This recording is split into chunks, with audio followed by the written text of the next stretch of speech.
Alright guys, we're going to do a quick presentation on $100 million offers. This should be fairly simple. I wrote the first half of the presentation. Agley wrote the second half. Basically what this book is about is how Alex Hormozi started doing business. He was struggling with it, and then he learned how to use offers in his business to make more money and still be competitive with other people. So we're just going to go over that real quick.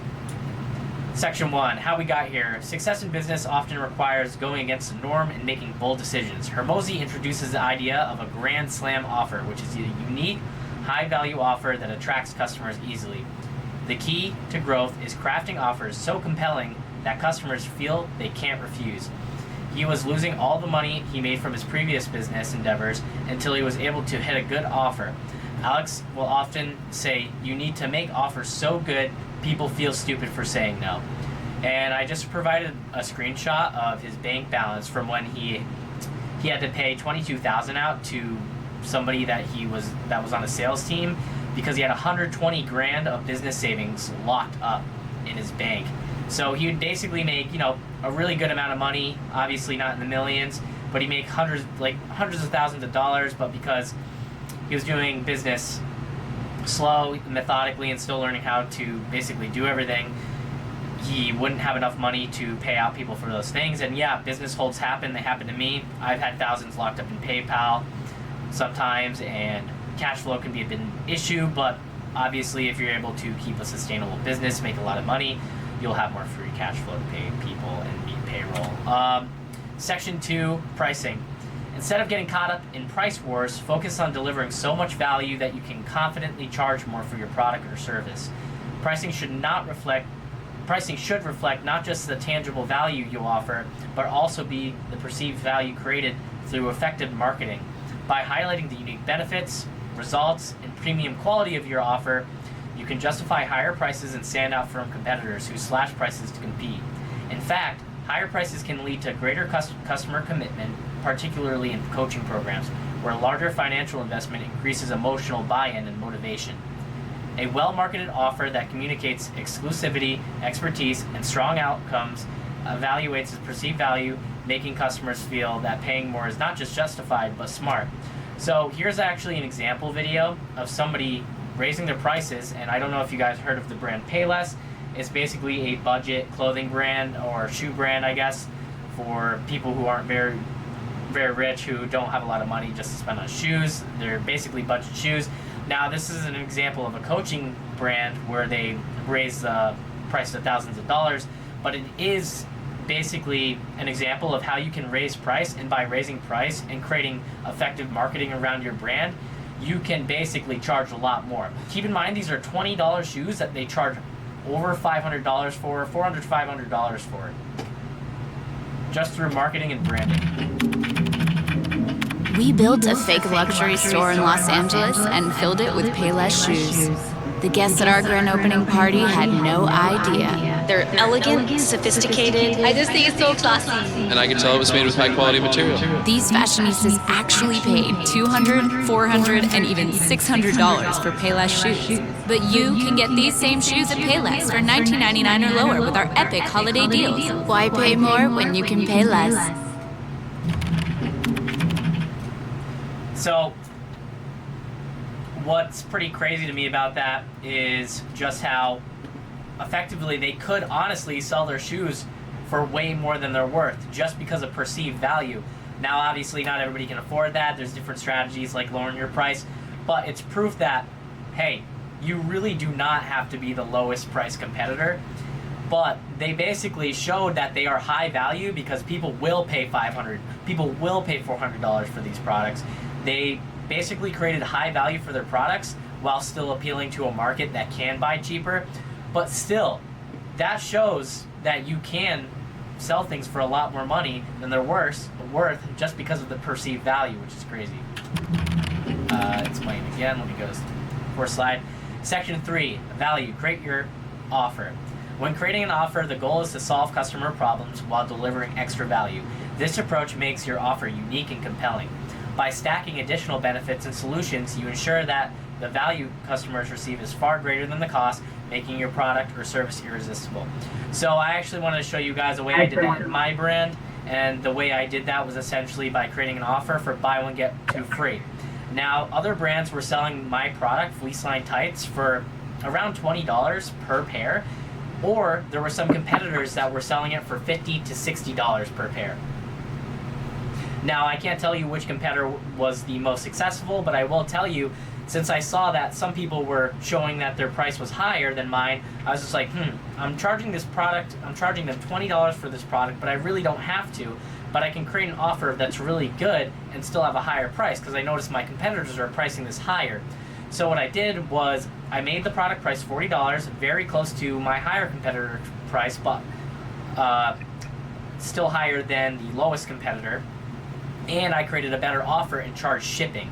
Now, a customer is most likely, they could buy one pair for $20, and technically my offer is around $50 for 3 pairs. Now, yeah, it's still like a $10 discount than they would be for buying this product for just $20, but it's still way more than what I'm paying for this, and it's a perceived better offer despite being the same amount of, despite being more money than the $20 version they could have bought.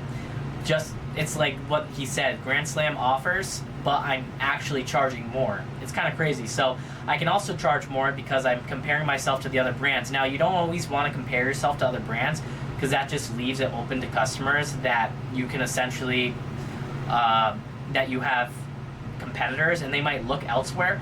But the awareness level of my customer is that a lot of these people and these women already know what Fleece Line Tights are. So I can basically use copywriting and branding to say, my brand's softer, I have a more durable fabric, I have maximum comfort, insulates for warmth, and rips after use. It doesn't, but my competitors do.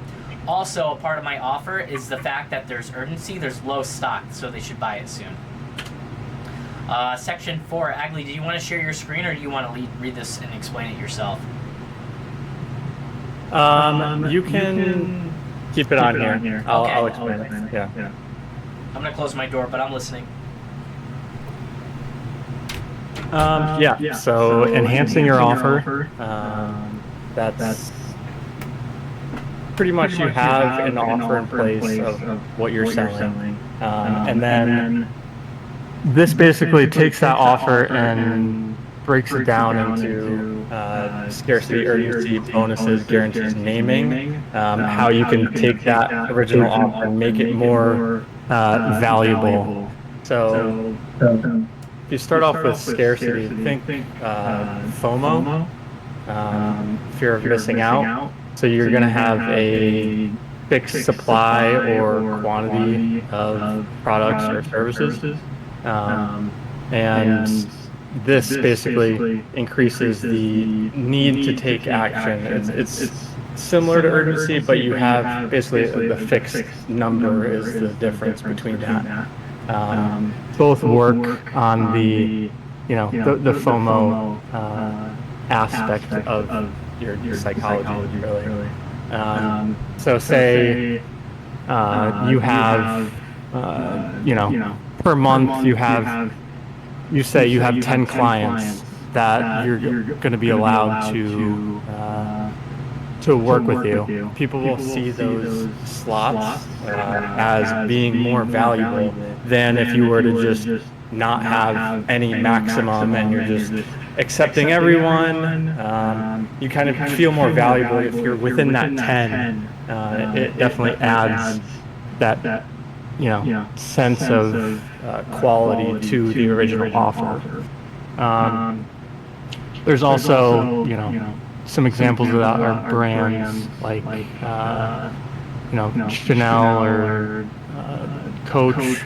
I know a lot of those companies will actually only on their new products will only send like one of the freaking purses or whatever to each store, and maybe not even every store. So you'll have people go in there and wanting the new thing, and they'll be like, "Oh, you're the selective one." And the biggest thing there is also letting them know that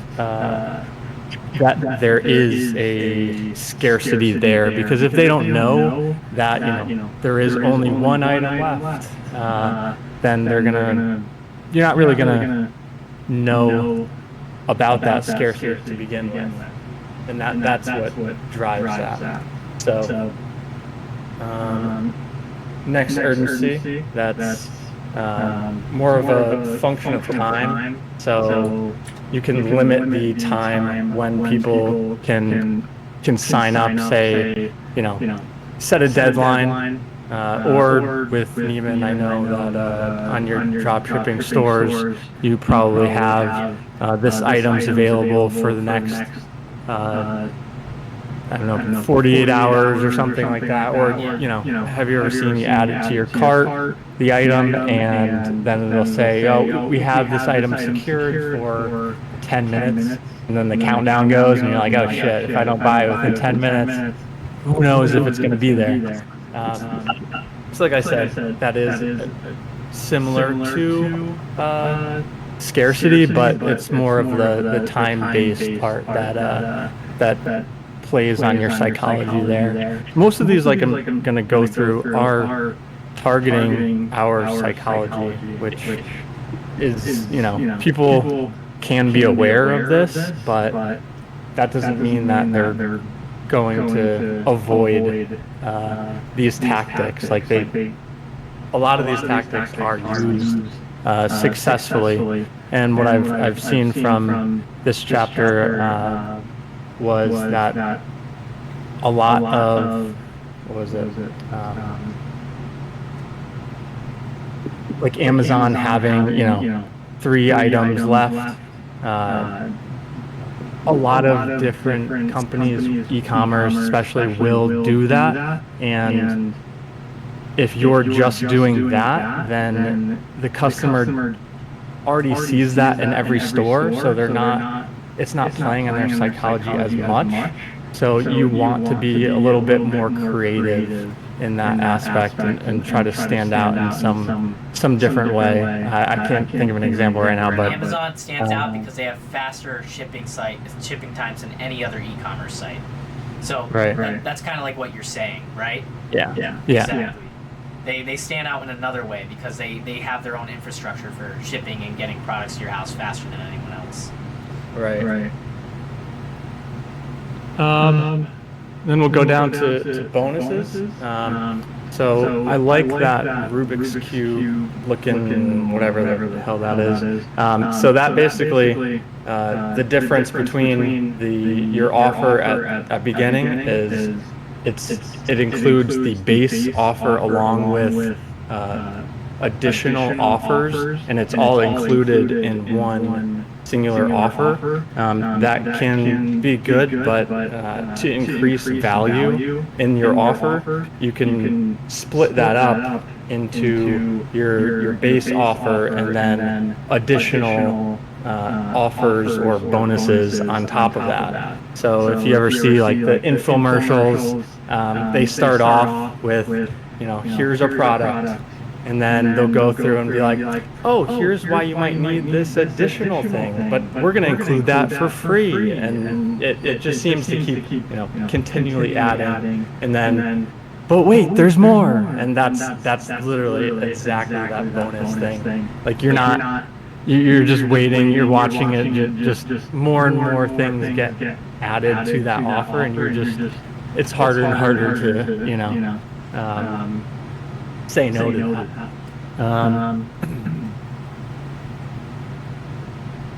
So one of the big takeaways too was to never discount, because that lowers the value of your offer, and to just add bonuses. Obviously, a lot of stores do tend to give you discounts and stuff, but if you look at the premium brands, some brands won't even send their unsold items to a discount store. They'll literally, some cases, burn it, so that they're making sure that their value on their offer or product never sees a discount, because then in their mind it's like, oh, okay. This like if you go to Marshalls, you see Calvin Klein, right? I feel like when I see Calvin Klein now, I think of a diminished value from what I did before I saw it constantly discounted at Marshalls. Like if they don't sell it at a discount store like that, you know, it's definitely seems like a more premium product. Some companies just like to, you know, they have nothing new to add to it or no additional bonuses to even add to it, so they just fall back on, okay, well, what else is there going to do? They run the company into the ground by just discounting the crap out of the product. But it'll go to guarantees. So that's that, you know, satisfaction guaranteed type thing. So pretty much the more guarantees you have, the more your sales tend to go up, and sometimes that will also increase your refund rate if you are to have a guarantee that this offer is not doing what it's supposed to do. But having that guarantee in place does add to the overall net sales to begin with. So despite your refund rate possibly going up, you are getting more sales because of that feeling you put in the customer of, you know, oh, this company really backs their product. If you look at things like LL Bean, you know, anything wrong, you could bring it back for any reason, I think. And that is one of the downsides with guarantees is LL Bean. They saw way too many people abusing the system after like decades of having it in place. So they did like limit that guarantee, but that it worked for a long time. So everybody knows what LL Bean. One of the a bad example was that, you know, we will get you 20 clients guaranteed, and a way to make that a better offer or guarantee would be to say, you know, you'll get 20 clients in your first 30 days, or we'll give you your money back and any advertising dollars spent. So not just, you know, guaranteeing what's the recourse as well added in there. What happens if this doesn't happen? You just say that to with no return.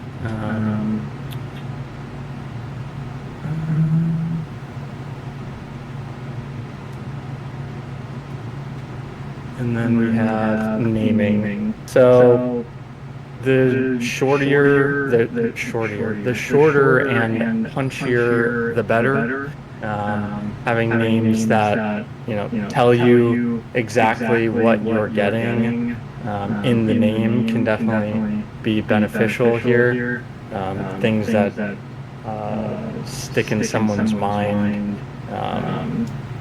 Things like you know, you probably see them on headlines or on YouTube videos all the time, like 6-pack fast track or something, or make money fast, or 5 clients in 5 days blueprint and stuff like that.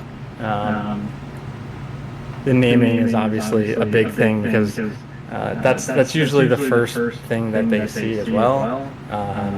So if it doesn't explain who your target audience is and what you're offering, that can definitely be a huge. You'll have people that just overlook it because they don't want to do the extra step of, all right, click on it, all right, I need to now figure out what the hell they sell, stuff like that.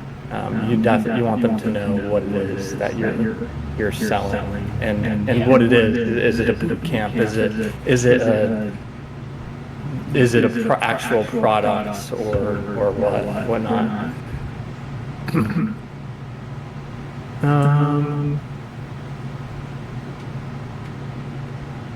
Let's see. If you want to go to the next. On the next one. Yep. So here,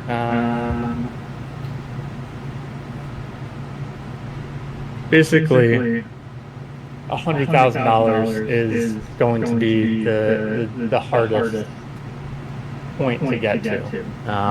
And he says how it can take people, 10 weeks, 10 days. It can take people 10 years. But either way, as long as you're executing, that's the only way you're going to get there. Whether you're not going to know your direct path there, usually it's not direct.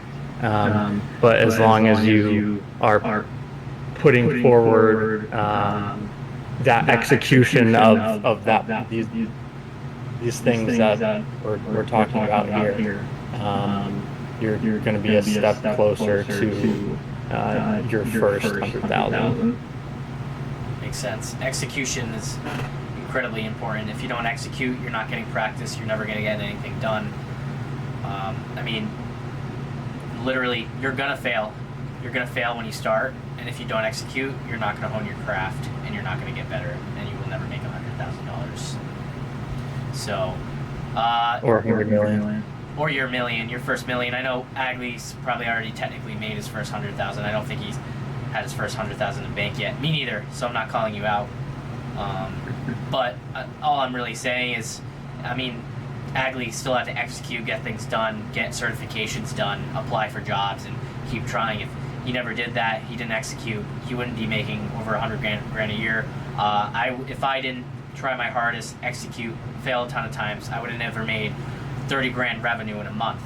So, and really my only issue right now is execution at the end of the day. So, execution is the most important thing. If you're not making choices and you're not thinking to yourself, does this help me approach my goal? Does this help me complete my goal? Then you're just never going to do the right thing, because execution can be bad if you're executing on the wrong things. Prioritize offers and what Agley and I are talking about, and that'll get you closer to your goal. Do you have anything else to say about this, Agley? No, you hit it all right there. Okay. So closing thoughts, really the last thing I wanted to quote from the book, and Agley, you can say whatever you want after this if you have any closing thoughts, but here's what I wrote. This is a direct quote from the book.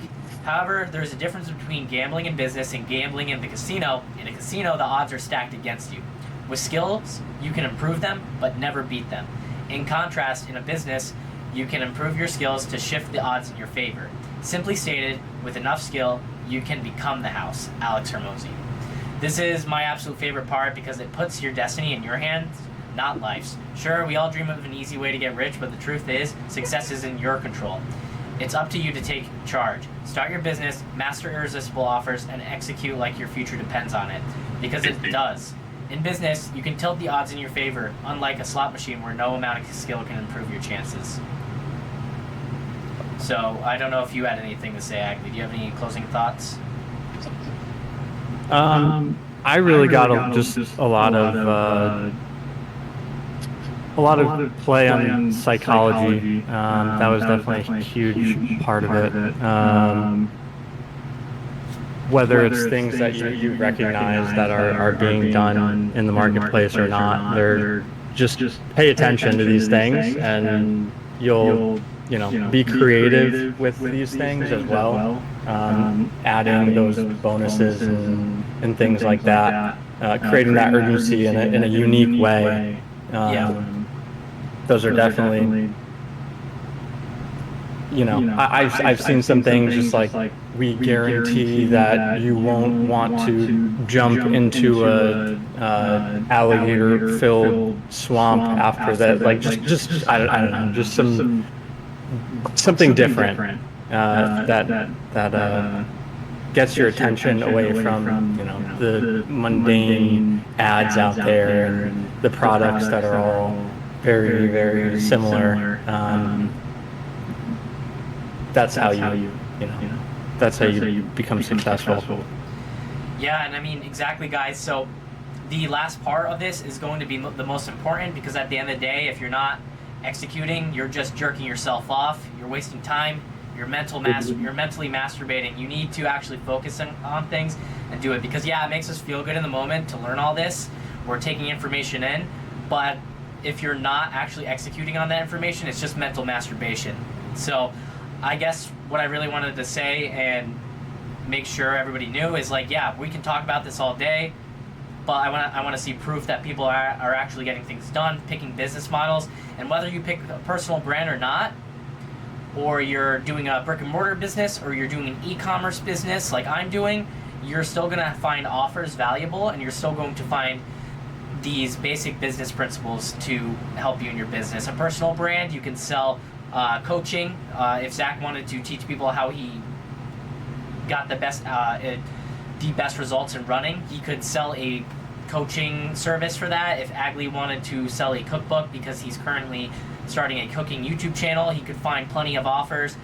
Nick could find a way to integrate sending free Bibles to people with an ebook for his Christian brand business. And Owen, if Owen wanted to do military things, he could do, basically, if he were to integrate like an ID company into IDing people to make sure they're actually military, he could give them basically offers for military members as well, because I'm sure some people who are non-military would be interested in some of his products. So basically, there's a way to integrate this into all your businesses, even if you don't think it's applicable to you. I guess what I really wanted to ask everybody really quick is, how do you see this implementing in your business? How do you see yourself integrating it? And did you find this valuable? If Nick, if you want to go first. Sure. So the one thing that really stuck out to me is like how to do a good offer and like how to stand out, because there is a company that I follow on Instagram which has a similar-ish business model to me. It's a Christian gym brand as well, and they were my inspiration to start because, man, their products are good. Their advertising is some of the best I've ever seen. And after that, after the part about the offers and doing a Grand Slam deal, make sure people feel stupid not buying it, I realized that everything that brand is doing is what I should be doing. My ads going forward, because I remember when I first saw it, this was before I wanted to do a business or anything, I was like, dang, it's almost like too good of a deal, because like they were doing, it was like buy one get like 10,000 million Bible type stuff, and it's just like, holy crap. The best part is that the lay people don't even realize they're getting, this is a crappy way of looking at it, they're kind of getting fucked. The lay people are just, they're kind of getting milked, you know, and not to say that I would want that or accusing them of being terrible people, but business is business, sales are sales. You gotta make money to get food on the table, you know? Steaks aren't free, you know? So that's like my takeaway from it, is just motivation to get some good ads, good offers, and shit. So yeah. Yeah, it makes sense to me, and it's obvious to me that like there's plenty of things you could do in advertising your products to create a good offer, or at least make it seem like there's one. Wink, wink. No, that's a great takeaway. Nick, do you have any comments, Owen or Zach? I guess that's me. I think a lot of big things. I know everybody here low keys wants to do a little bit of a different thing. Like everybody's got the same goal, but they want to get there a different route. You know, everybody's got their own inspirations, their own things that they admire, something that interests them, which is most important. Because honestly, if you're gonna do something, you might as well do it that you enjoy, or do something that you support. So I really think the part that really caught my eye is because I think a lot of people fall back onto what they're comfortable with. I think that Charlie Munger quote was really great. I really like the first 100,000. You know, because really, I mean, the first step is always hardest, just to make money in the first place. You know, just getting any type of profit in general. So to me, even if it's not 100,000, even if it's 1,000, you can say 100. You know, it's always the small victories that count the most. You know, I remember looking back. I'll share a little details. Spencer knows this, I'm sure. Some of you may know this, but my wife and I did our own thing. The most we ever made in 1 month was like $37,000, which is phenomenal. I remember she recorded it.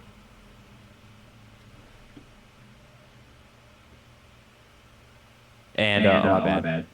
And you know, it's just like wow, it just opens your eyes to a whole new world. So something like that. So I always think, you know, always kept the little things. Obviously, I'm trying to go back up there, but trying to do it my own route. But you know, from that experience, you know, Spencer always looked at me back then because he's like, "How the heck are you doing this? Like your thing looks horrible with all this, blah blah blah blah blah." So you know, it's always good to have someone else try to hold you accountable and try to push you to do better for it. But I really like that Charlie Munger quote. That was pretty good. Word.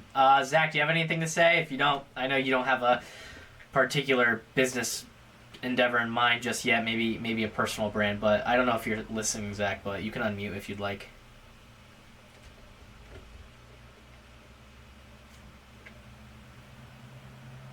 I think he stepped off. He unmuted. He's just not speaking. Are you there? Zach, you might have to restart Discord and then rejoin so you can speak.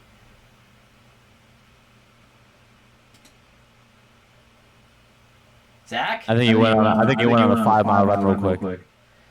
I guess probably. I think he'll be back. No, good thoughts, Owen. I like that. Yeah, obviously you've done it once. You can do it again. I know. It was a lot of it was like your wife and baby design, but you've seen it with your own baby clothing design. Pardon. You've seen it with your own eyes. You've seen it's possible, and really, at the end of the day, if you can do that again, but you know, with better margins, you can remain profitable and fund all those profits back into the business. I think my number one mistake is like, yeah, I've seen over 30K in a month too. Zach said to invite him back. But does he not know how to join? Here, let me copy the link and send it to him. Where did he type that? Yeah, the big thing is seeing it is believing, my friend. You know, you just don't think anything's possible. Everything's invisible. You're like, you don't like it's just not a thought in your mind. Like it's not gonna happen. But you gotta think about it, man. There are billions of people in this world.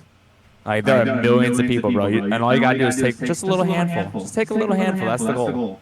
Yeah, exactly. It's we all have proof. We've all seen it. I mean, you all know me. I've done over 30K. Owen did a little more than me. Owen and his wife. They both done it. They were my proof. And after I saw that they made 30K, is ironically when I made my first 30K. Why is Zach having such a hard time joining? Hey, Zach. Hello. Hey, we can hear you now. Okay, sweet. I don't know. But yeah, I was pretty much gonna tap in on the points of like the business psychology behind it, like those offers and deals. I really never thought of it, but when I personally went to go buy something, they had like a timer on that specific item, and it was counting down, like you have 8 more hours to get this like 30-20% deal, which is kind of discounting the product, which I know you may or may not really want to do, but that's something I picked up on, and yeah, that's pretty much it. Definitely creates urgency. Yeah, and another thing that we didn't really mention is even on Amazon, yeah, they don't necessarily have those countdown timers, but if you've ever noticed when you're ordering a product at Amazon, sometimes they'll be like, order today to get it on this date. It lets you know, it reminds you that if you want to get it on this date specifically and you want to get it soon, you have to order it now. So that's something that's created urgency for me in the past. I'm like, oh crap, I do want it before X date, or I do want it on this date. So I guess, Zach, I mean, do you have any, and we only have like 9 minutes left. If you don't have anything else to say, that's fine. But I was going to say, do you have any specific business plans right now, and do you see how you could like integrate any of this? So business plan specifically as of right now, not really business, but I do want to, I mean, it could, I guess, be a business. I'm going to start up like an Instagram page with like running and stuff. I just got back from the field for like a little over 2 weeks, so now I'll actually be able to put my, foot to the pedal and start the page. But I'm going to start an Instagram page and just like upload running videos. And I'm probably gonna, I know I talked with you a little bit about it, but I'm gonna probably throw in some crazy, like, weird shit that'll throw people off. Like, I'll smoke some cigars after, and then just be like, I don't know, say something crazy that catches somebody's attention. So it's not really mundane and boring.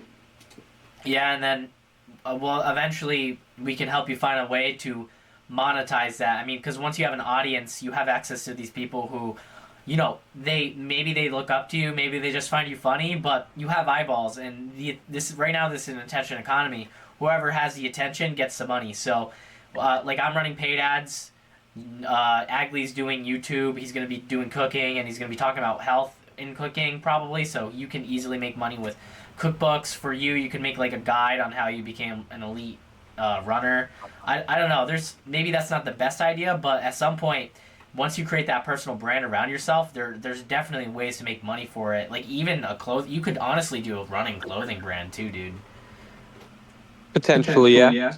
But I mean, the biggest thing as of right now, just for me, is to get that page up and actually start posting things. Because I haven't been able to join the last couple calls. This is my first call, but I had kind of talked with you a little bit about it, and I've kind of been slacking. I'm not gonna lie, so I do have to, execute.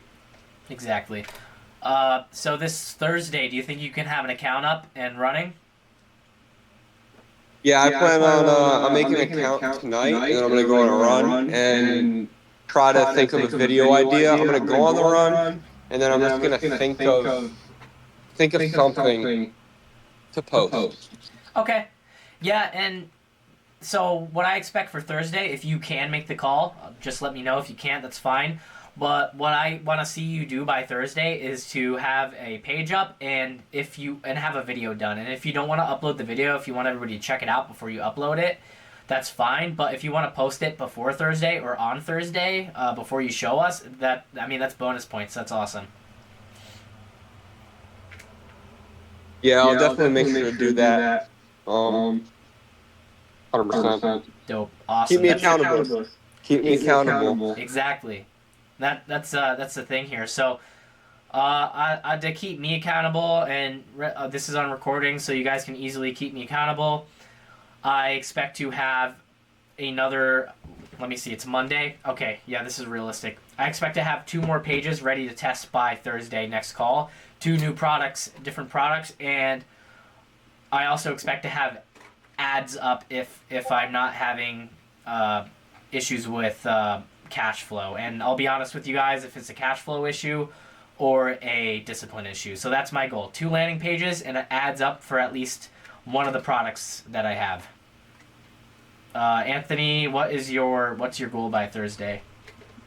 So I'm gonna have to make it for next Monday. I have picking up my cousin and her fiance from the airport. They're staying over until like Sunday. So they've got a wedding on Friday. So I am going to finish the script that I'm working on.